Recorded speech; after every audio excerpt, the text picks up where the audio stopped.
loan payable and receivable has no tax consequences, therefore their carrying amount and tax base will always be equal. Loan payable and loan receivable has no tax consequences, therefore their carrying amount and tax base will always be equal.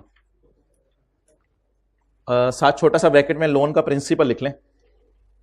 Loan का principal, loan payable and loan receivable has no tax consequences,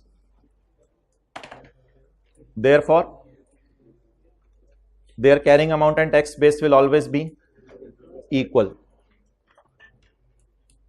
चलें इंशाल्लाह 3:30 मिलते हैं.